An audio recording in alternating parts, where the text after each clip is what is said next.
Graças e paz, irmãos.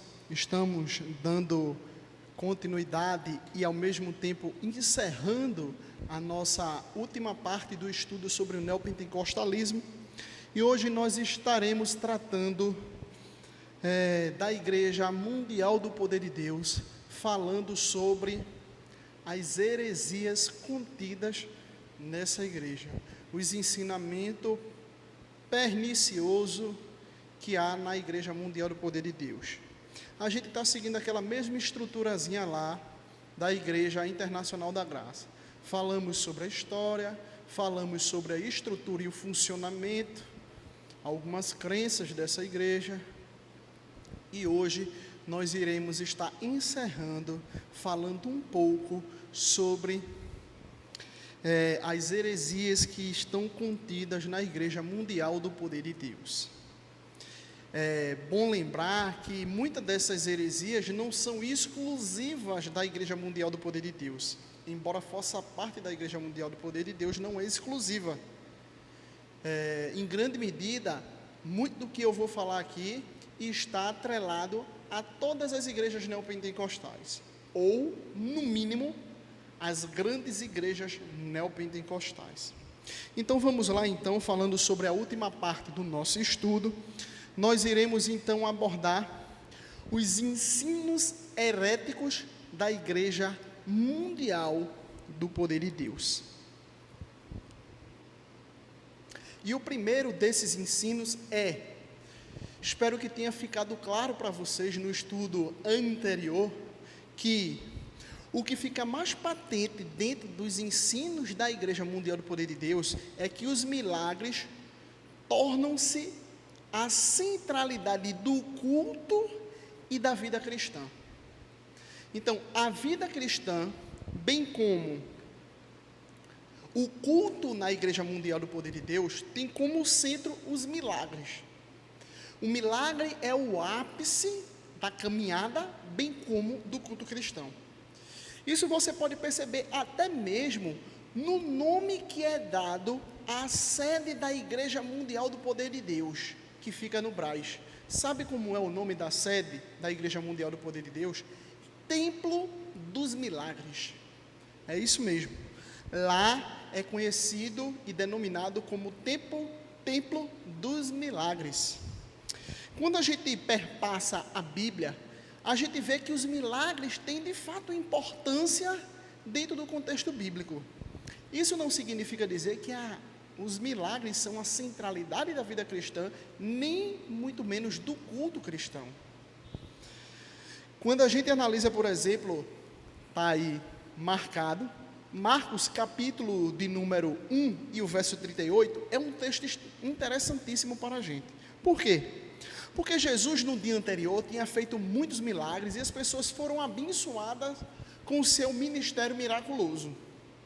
Quando foi de manhã cedinho, lá pela madrugada, Jesus estava se acordando, os discípulos disseram: mestre, toda a multidão te busca. Ele sabia que as pessoas queriam ir atrás dele por causa de milagres. E o que é que ele disse? Vamos para outros lugares, para as povoações vizinhas, para ali eu pregar, pois para isto é que eu vim. Embora quando você olhe e leia os evangelhos, fique patente o ministério de milagres e curas realizados por Jesus Cristo, em Marcos capítulo de número 1 e o verso 38, Jesus deixa bem claro e estabelecido qual a sua missão principal ao vir aqui na terra. Ele diz: eu fiz muitos milagres, mas o objetivo pelo qual eu vim aqui, primordial, foi para pregar o evangelho, pois para isso é que eu vim. Veja a diferença fundamental do que o Senhor Jesus Cristo ensina e do que as igrejas neopentecostais, em especial a Igreja Mundial do Poder de Deus, ensina. Lá, o milagre é algo tido como o ápice do culto e da vida cristã. No ministério de Jesus, é o ensinamento da palavra de Deus que é algo fundamental e primordial. Os milagres não devem ser desconsiderados, mas os milagres devem ser colocados dentro de um contexto bíblico, onde a Bíblia, a palavra de Deus e os ensinamentos da palavra de Deus não devem ser colocados de lado e nem colocados em segundo plano. Outro texto que está referenciado aí se encontra em 1 Coríntios, no capítulo 2, e o verso 2, onde o apóstolo Paulo diz: eu não fiz saber nada entre vocês, senão a Jesus Cristo e esse crucificado. Será que é isso? Ligue só, eu quero que você faça esse teste.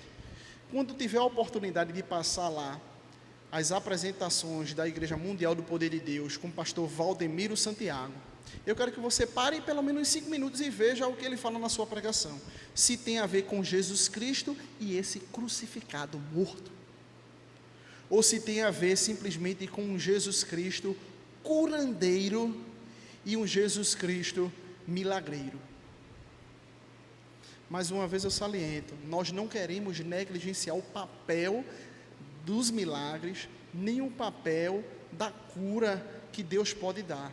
A questão é o que é primordial. Você inverter a prioridade que Jesus colocou como prioridade, é você estar indo de encontro frontal ao nosso mestre e ao ministério do nosso mestre aqui na terra. Então, em primeiro lugar, fica patente esse tipo de heresia. Você pode dizer, mas isso é só uma questão de ênfase. Não é questão de ênfase não, porque senão Jesus tinha dito, não, é só uma ênfasezinha. Jesus disse, não é questão só simplesmente de ênfase, é questão de quando você prioriza ou enfatiza demasiadamente os milagres e as curas, em detrimento da pregação da palavra, você está invertendo aquilo que Deus estabeleceu como prioridade. Será que nessas igrejas, a pregação da palavra, o ensinamento da palavra, o estudo sério da palavra de Deus, é algo que é fundamental e primordial? Então, em primeiro lugar, a centralidade dos milagres substitui a centralidade do ensinamento da palavra de Deus. Em segundo lugar, que a gente pode ver como heresia dentro da Igreja Mundial do Poder de Deus, é o desprezo pela teologia. É interessante, a gente viu isso no estudo anterior, que Valdemiro Santiago, vê a teologia realmente como um impedimento ao serviço no reino de Deus. A teologia atrapalha ao invés de ajudar. Quando a gente pensa sobre isso, a gente deve sempre recorrer à palavra de Deus para ver se isso está correto ou não. Pare e pense no seguinte: dentre todos os apóstolos, Paulo foi o homem mais preparado dentre eles. Possivelmente Paulo seja o homem mais sábio da Bíblia depois de Jesus Cristo, talvez de Salomão. Mas Paulo, no Novo Testamento, é incomparável em sabedoria abaixo de Jesus. Ninguém é tão sábio, tão instruído como Paulo entre os cristãos mencionados no Novo Testamento. Paulo foi instruído aos pés de Gamaliel. Paulo escreveu mais do que todos os apóstolos o Novo Testamento. Olha, Pedro escreveu as suas cartas, João escreveu as suas cartas, o seu evangelho. Mas interessantemente, o homem mais bem preparado da Bíblia, ou o homem mais bem preparado depois de Jesus, possivelmente o apóstolo Paulo, foi o que mais escreveu a Bíblia no Novo Testamento. Por que será? Será que é mera coincidência? Ou Deus se utilizou da instrução de Paulo para fazer com que ele escrevesse cartas, multiplicasse as palavras de Deus para o seu povo? Será que isso é mera coincidência? Será que Deus realmente é avesso à teologia? Pare e pergunte o seguinte: aqueles que são avessos à teologia, devem se perguntar o seguinte: como é que eles conseguem ler a própria Bíblia? A Bíblia que eles leem, se eles forem brasileiros, suponho que seja em português. Só que a Bíblia foi escrita em grego. Então foi necessário que ele dependesse de alguém que estudou, fosse preparado nas línguas originais, no grego e no hebraico, para que pudesse traduzir a Bíblia para o nosso vernáculo, para a nossa língua materna.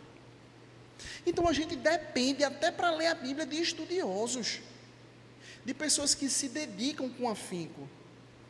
Recentemente, o reverendo Gaspar, tem um vídeo lá na internet, vocês botem lá no YouTube, Gaspar de Souza, ele tem um estudo que ele deu recentemente, numa live, Teologia para quê?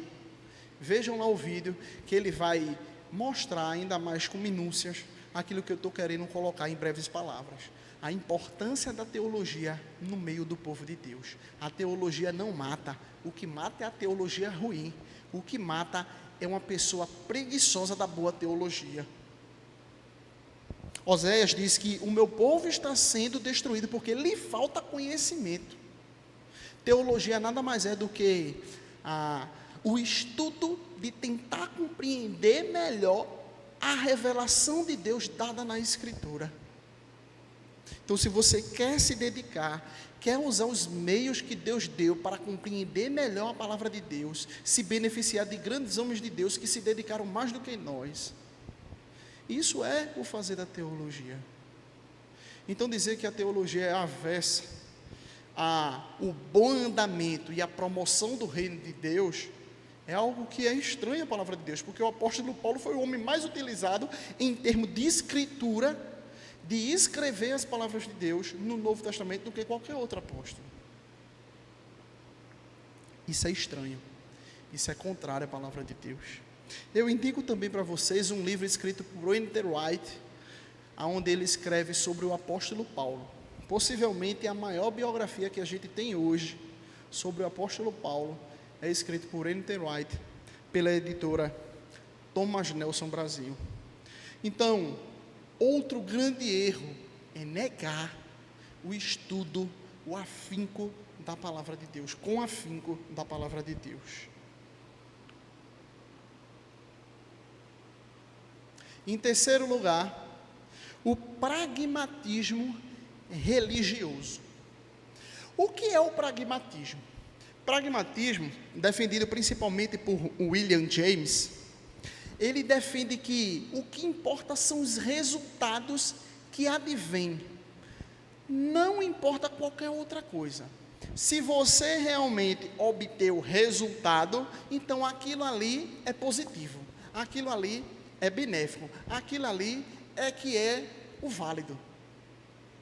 Mais uma vez eu indico para vocês um livro, talvez um dos melhores livros que eu já li, que é Com Vergonha do Evangelho, de John MacArthur, onde John MacArthur trata massivamente dessa teoria do pragmatismo, destroçando e mostrando a influência danosa do pragmatismo dentro da igreja.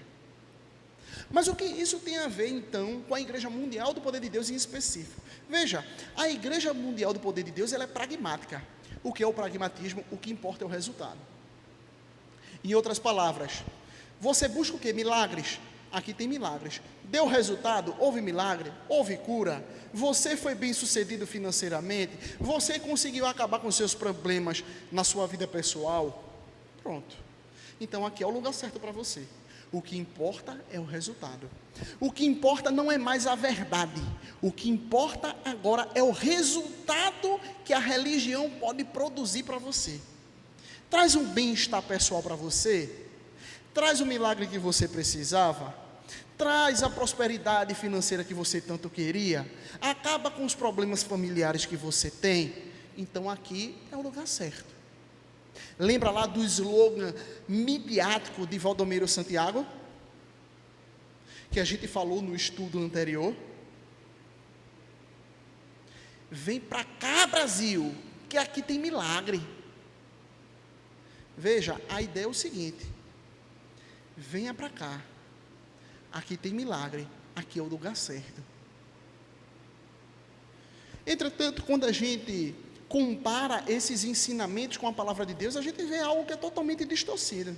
Vocês estão lembrados do texto lá de Mateus, bem recorrente em nossos estudos, em nossos sermões, que a gente sempre, hora ou outra, a gente está mencionando esse texto, de Mateus capítulo de número 7, o verso 22 e 23, quando Jesus diz assim: muitos nos últimos dias dirão, em teu nome nós profetizamos, em teu nome nós expulsamos demônios, em teu nome nós operamos milagres. E ele dirá assim: apartai-vos de mim, maldito, nunca vos conheci. Apartai-vos, vós que praticais a iniquidade. Ou seja, na perspectiva de Jesus, você pode ser poderosamente usado em milagres. Ali não tem dizendo que os milagres são falsos. Ali não tem dizendo que a expulsão de demônio é mentirosa. Ali não tem dizendo que as profecias são falsas. Não, o que tem dizendo ali é: vocês podem fazer tudo isso e, contudo, você não ser nada e não ter nenhum compromisso com Deus. Você está errado. Você ser uma pessoa perdida. Os milagres não são a autenticação de que o que está sendo pregado é correto. O apóstolo Paulo, também num outro texto em Gálatas, no capítulo de número 1, verso 8 e 9, diz assim: ainda que venha um anjo do céu e vos pregue o evangelho, além daquele que eu vos preguei, seja considerado anátema. Mas como assim? Rapaz, eu precisava de um milagre. Eu consegui um milagre, teve resultados, até anjo eu vi. Como é que aqui não é o lugar de Deus? Como aqui não é o lugar onde Deus está trabalhando? Como aqui não é o lugar certo? O apóstolo Paulo diz: não, mesmo que vinha um apóstolo, ou mesmo um anjo vindo do céu, foi além daquilo que está escrito. Qual é a base fundamental pelo qual nós determinamos o que é certo, o que é errado, o que é verdadeiro, o que é falso? A Bíblia. Se for além daquilo que eu vos disse, e o que Paulo disse foi colocado na Escritura, aquilo que Paulo disse é necessário para a nossa vida foi colocado na Escritura, então se aquilo está de acordo com a Escritura, eu acredito. Se não está de acordo com as Escrituras, eu então abandono. O apóstolo Paulo estava chamando a atenção justamente para isso, para termos cuidado de não colocarmos o resultado como base fundamental para seguirmos ou não uma determinada religião. Esse é mais um erro contido na Igreja Mundial do Poder de Deus. Eles reafirmam o resultado como a base para o seu ensino, para você participar daquela igreja, ou para você não participar de outra igreja. Deus está operando ali, tá não, mas aqui Deus opera. Venha para cá, Brasil. A questão não é se é lá a verdade de Deus está ou não. A questão é, está tendo resultado. Aqui você consegue aquilo que você queria. E isso não é definitivamente os ensinos que a palavra de Deus nos prescreve. Não são os resultados quem define o que é certo e o que é errado. Evidentemente que se você crê na doutrina certa, ela vai resultar em mudanças pragmáticas para a sua vida. Você terá uma vida transformada. Deus irá garantir para você um reino de prosperidade e justiça no mundo vindouro. E você crê, você obtém resultados. O problema é que ele define o pragmatismo como um fim em si mesmo, como um fim em si mesmo ligado a simplesmente as coisas terrenas e temporais. E é outro erro que a gente vai ver mais na frente. Qual é o erro fundamental então desse ponto?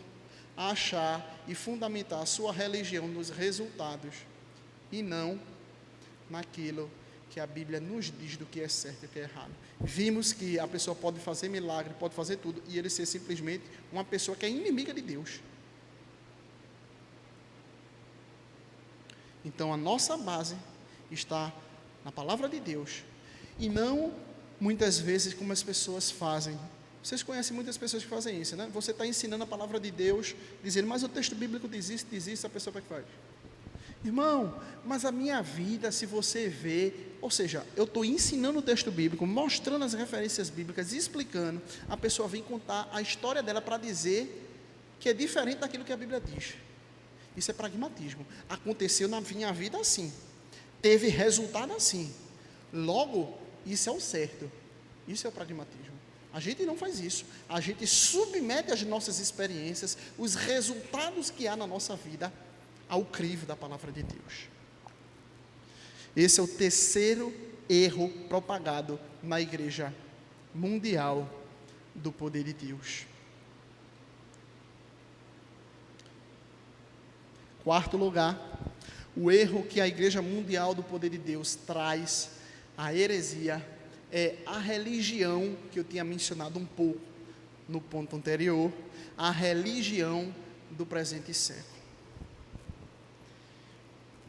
Nas igrejas neopentecostais e na Igreja Mundial do Poder de Deus não é diferente. A ênfase é demasiada no mundo presente.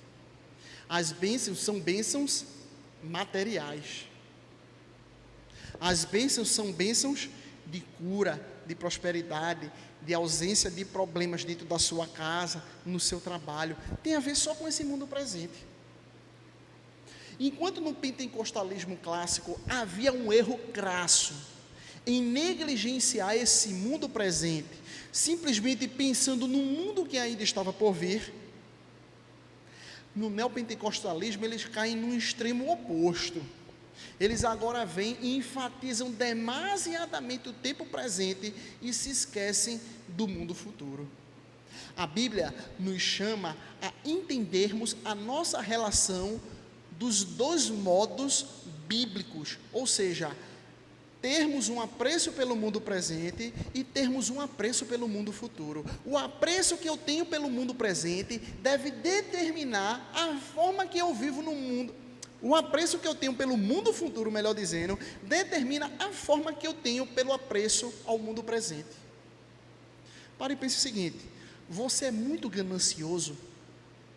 Você simplesmente só pensa em si mesmo, em como você vai prosperar financeiramente, em como você quer crescer, em como você quer fazer faculdade, em como você quer cada vez mais galgar cargos maiores? Se você só pensa nessas coisas, você não está pensando nesse mundo presente de modo correto. Porque você, para pensar nesse mundo presente, você tem que pensar no mundo futuro. No mundo futuro, o que é que me reserva? Um mundo de egoísmo ou um mundo onde viveremos em comunhão, onde saberemos que as coisas mais importantes estão lá e não aqui? Que essas coisas do tempo presente não são para ser comparáveis com as coisas que há de ser revelado em nós.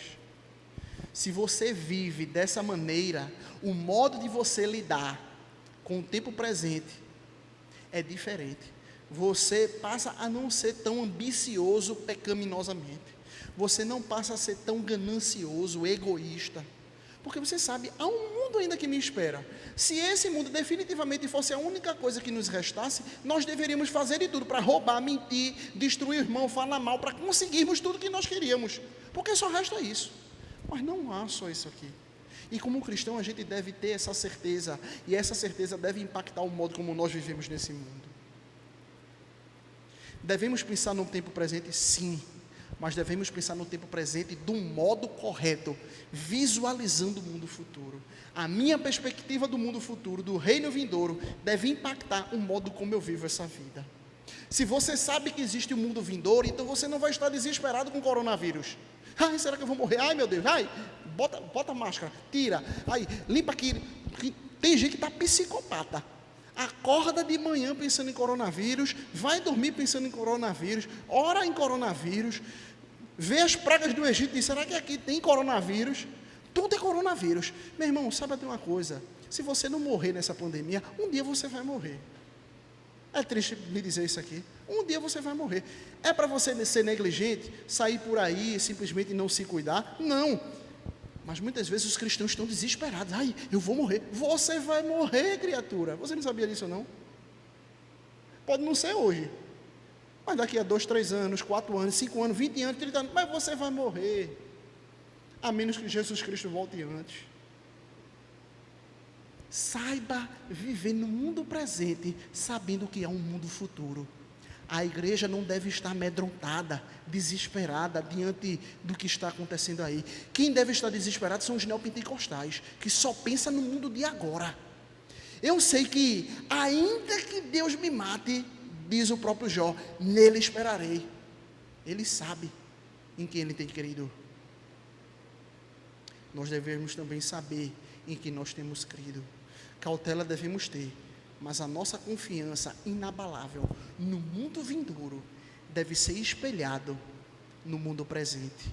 Muitas vezes, crentes e descrentes hoje em dia são indistintos quem é crente e quem não é crente na pandemia, porque está todo mundo desesperado, está todo mundo com medo, está todo mundo...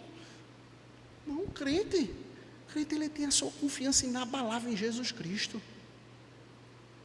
Ele sabe que se ele morrer, a morte simplesmente é uma entrada para o gozo com o nosso Senhor. Mas os neopentecostais não, eles pensam no aqui e agora, a cura é para agora, a minha vida se limita somente agora. E o apóstolo Paulo fala de modo brilhante quando ele diz: se esperarmos em Cristo somente nesta vida, somos os mais miseráveis de todos os homens. Peguem a ênfase dada no neopentecostalismo.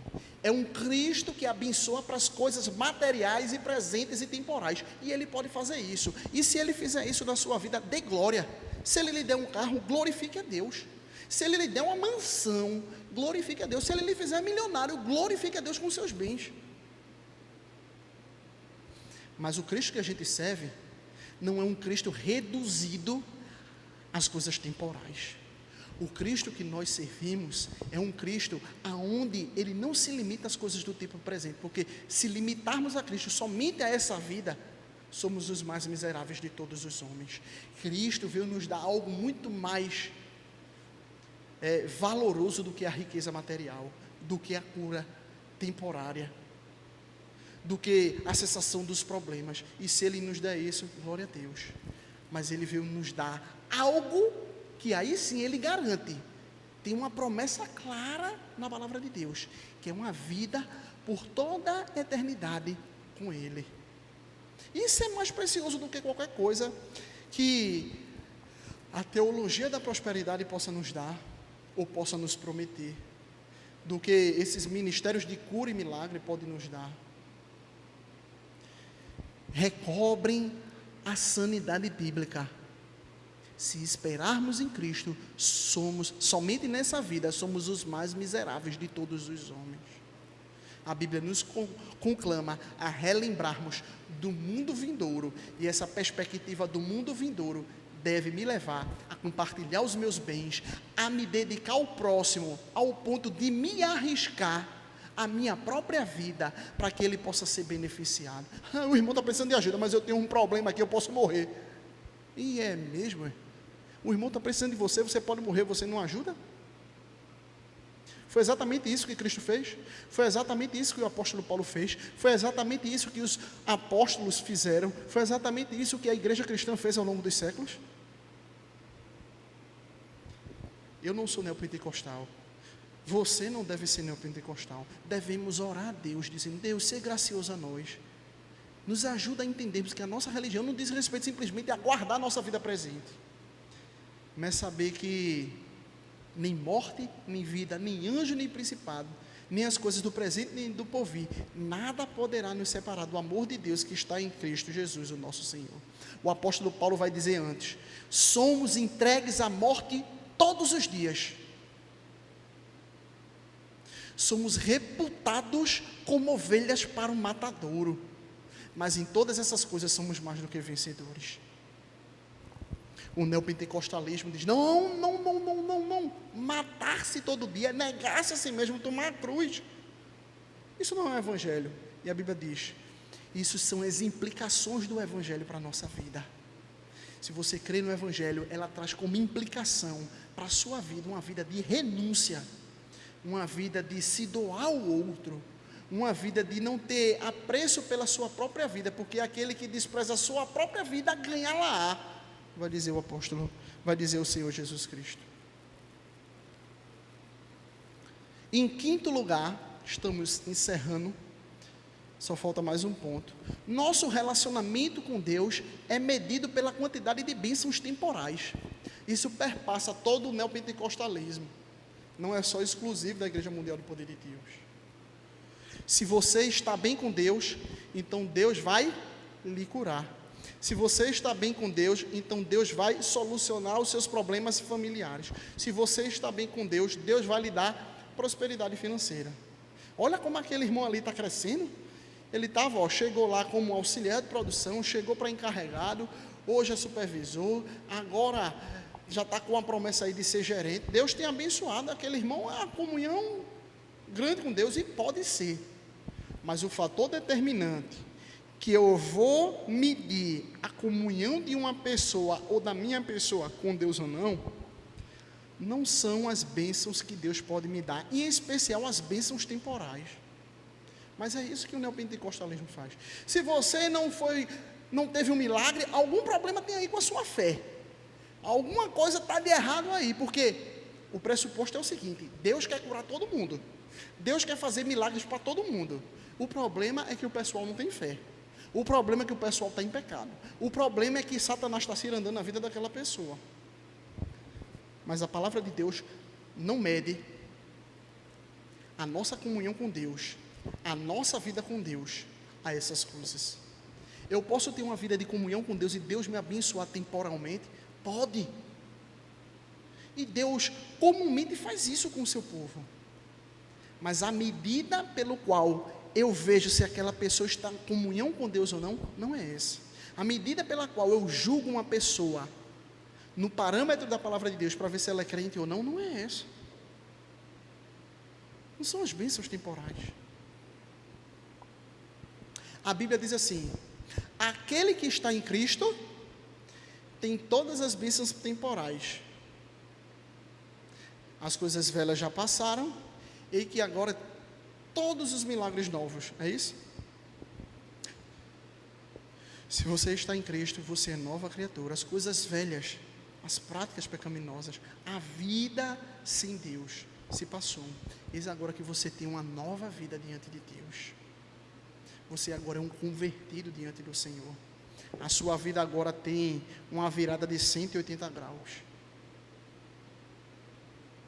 A Bíblia ainda nos diz em Romanos que uma das formas de nós percebermos a nossa comunhão com Deus ou não é que o Espírito testifica com o nosso Espírito que somos filhos de Deus. Está lá em Romanos capítulo de número 8, verso 16. E por fim, outra medida pela qual Deus nos dá para percebermos se somos realmente uma pessoa ou pessoas que andamos com Deus ou não é o que está lá em Hebreus capítulo de número 12, verso 14.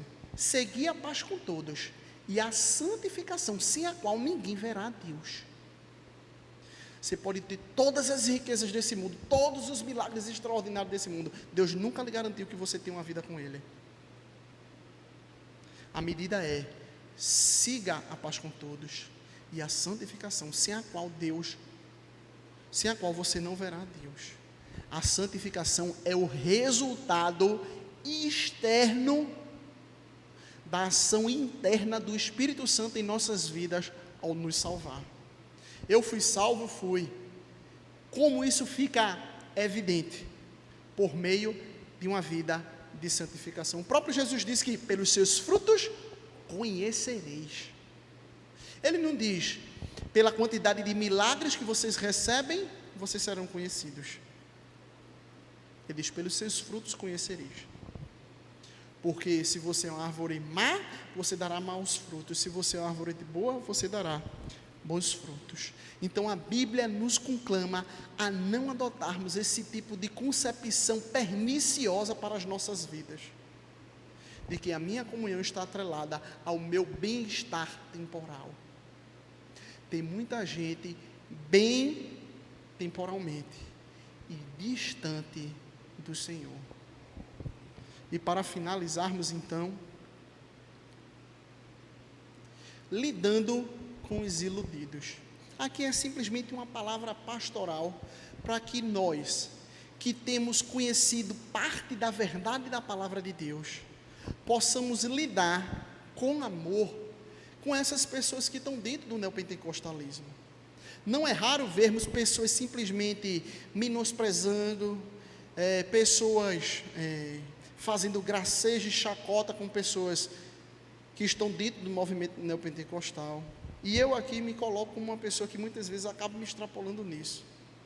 Mas a gente tem que ter cuidado, porque muitas dessas pessoas que estão dentro do neopentecostalismo são realmente iludidas, não são pessoas de má fé.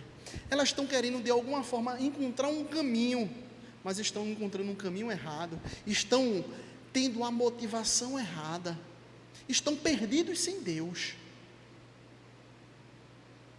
E a gente não deve simplesmente gracejar com essas pessoas, a gente deve ter misericórdia, porque muitas dessas pessoas estão definitivamente iludidas, não são maldosas, no sentido de que vou fazer isso porque intencionalmente eu sei que está errado, mas eu quero algo de Deus, eu vou exigir algo de Deus. Não é isso. Muitos estão lá realmente buscando sinceramente a verdade, mas os seus corações perniciosos, seus corações incrédulos, têm lhe levado por esses caminhos que só satisfaz o desejo pecaminoso do seu coração. Há um livro muito bom a respeito disso, Feridos em Nome de Deus. Esse livro, Feridos em Nome de Deus, é uma jornalista que faz uma série de entrevistas com pessoas que fizeram parte do movimento neopentecostal, mas que por diversas razões se decepcionaram dentro desse movimento. Pastores ditatoriais e despóticos, tirânicos, pessoas que doaram grandes fortunas que tinham para obter algumas coisas e acabaram não obtendo e se decepcionaram. Pessoas que largaram muitas vezes tudo o que tinha, sua família, para se dedicar a esse ministério e depois simplesmente não viu nada concretizado. Pessoas que têm o seu coração rasgado diante das ilusões prometidas dentro do neopentecostalismo e saem decepcionadas com a igreja, não querem mais saber do evangelho. E a gente tem que, com amor, mostrar a essas pessoas que o que estava sendo ensinado, a decepção que elas tiveram, não tem nada a ver com o que a Bíblia diz. Aquilo ali foi ilusão que elas caíram por meio de falsos pregadores de um falso evangelho. Entenda a respeito disso, meu irmão. A gente tem que ter amor e misericórdia com essas pessoas. Graças a Deus que eu e você conhecem a verdade hoje. Não foi por mérito seu, não foi porque você tem uma capacidade muito boa de interpretação. Não foi porque você passou por um seminário. Não foi porque você veio de uma família com boa formação teológica. Não tem nada a ver com isso, tem a ver com graça de Deus. Tem muitas pessoas muito mais dotadas do que eu e você e não conhecem o verdadeiro evangelho salvadoramente. Foi a graça de Deus que se manifestou salvadoramente, educando-nos para vivermos em piedade e em toda justiça. Que possamos pensar nisso, orar por pessoas que nós entendemos e sabemos que está dentro do movimento pentecostal, neopentecostal, estão iludidas. Tenhamos misericórdia dessas pessoas. Sejamos humildes para não nos sentirmos superiores aos outros. Porque não foi eu e nem você, foi a graça de Deus em nós. Que possamos, então, meditarmos em tudo que nós aprendemos sobre o movimento neopentecostal, as suas heresias, os seus prejuízos danosos, a sua culpa constante que é lançada na vida desses crentes, ou desses supostos crentes que há dentro do movimento neopentecostal. Muitos estão lá cheios de culpa. Eu não sou curado, não é porque Deus não quer me curar, é porque eu sou muito ruim, minha fé é muito pequena. E a gente tem que arrancar esse tipo de heresia e mostrar para ele um Deus muito maior do que um curandeiro temporal.